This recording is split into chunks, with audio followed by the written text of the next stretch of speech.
बऱ्याच वेळा कोबीची भाजी आवडत नाही, त्यामुळे कोबी तसा शिल्लक राहतो। पण आज आपण तोच कोबी भरपूर घालून मस्त असा खमंग पराठा बघणार आहोत। अगदी खायला मुलांना सुद्धा कळणार नाही की यात आपण कोबी वापरलेला आहे आणि तो भरपूर पौष्टिक पण आहे। तर मुलांच्या टिफिनला किंवा रात्रीच्या जेवणाला सुद्धा आपण तो करू शकतो। तर व्हिडिओ शेवटपर्यंत नक्की बघा। नमस्कार, मी पूजा, यम्मी कुकिंग विथ पूजामध्ये आपले स्वागत आहे। इथं मी असा एक कोबीचा गड्डा घेतलेला आहे। आता त्याला आपण चिरून घ्यायचा आहे। जेवढे तुम्हाला पराठे करायचे आहेत तेवढाच तो कोबी तुम्ही चिरून घ्या। बाकीचा ह्याला प्लॅस्टिकच्या एका रॅपरनं रॅप करून ठेवला तर तो अजिबात फ्रीजमध्ये काळा पडत नाही। आता ह्याचे बारीक तुकडे करून घेत आहे।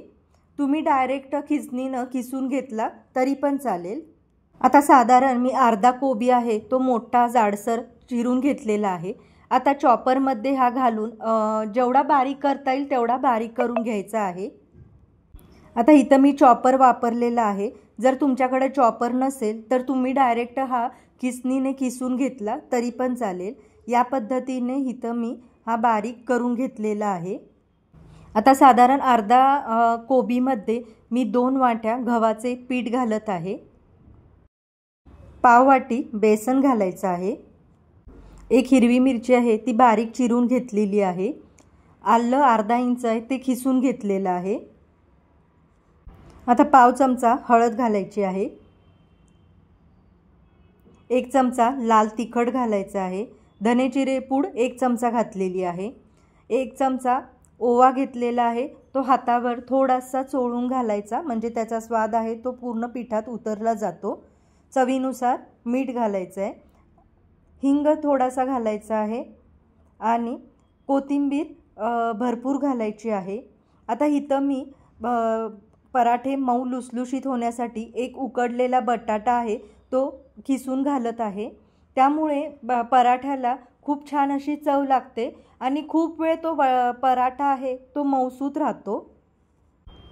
आता हे सर्व जिन्नस आहेत ते पहिल्यांदा आपण मिक्स करून घेऊया। कोबीमध्ये थोडं प्रमाणात पाणी असतं, त्यामुळे पहिल्यांदा लगेच पाणी घालू नका। कोबी आणि बटाटा दोन्हीमध्ये पण थोडं मॉइश्चर असल्यामुळे पहिल्यांदा हाताने मिक्स करून घ्या आणि जसजसं लागेल तेवढंच तुम्ही पाणी ॲड करा। जास्त पाणी घालायची गरज नाही आहे।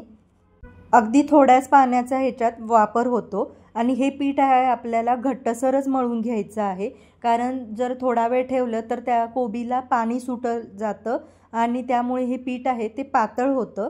त्यामुळे आता हे लगेचच आपण ह्याचे पराठे करून घेणार आहोत।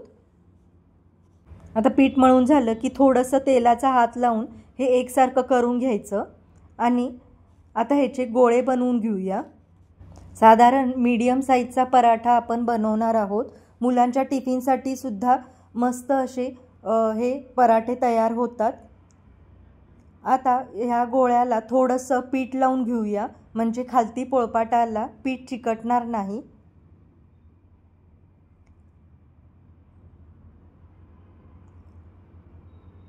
आणि जास्त जाड किंवा पातळ नाही लाटायचं आहे, हलकासा जाडच ठेवायचा आहे। जर पीठ खालती चिटकत असेल तर थोडंसं कोरडं पीठ गव्हाचं तुम्ही याच्यात लावू शकता। आता इथं पराठा लाटून झालेला आहे। आता हे लगेचच आपण भाजून घेऊया।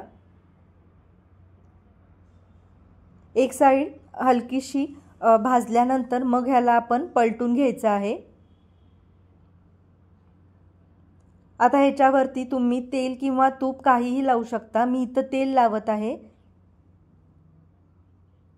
दोन्ही बाजूनं पण आपल्याला अगदी खरपूस हा भाजून घ्यायचा आहे।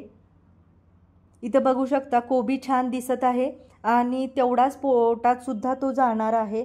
त्यामुळे तुम्ही असे पराठे नक्की मुलांच्या टिफिनला द्या। आता इथं बघू शकता दोन्ही बाजूनं छान असा हा खरपूस भाजून तयार झालेला आहे। याप्रमाणेच मी सर्व पराठे लगेच लाटून घेते।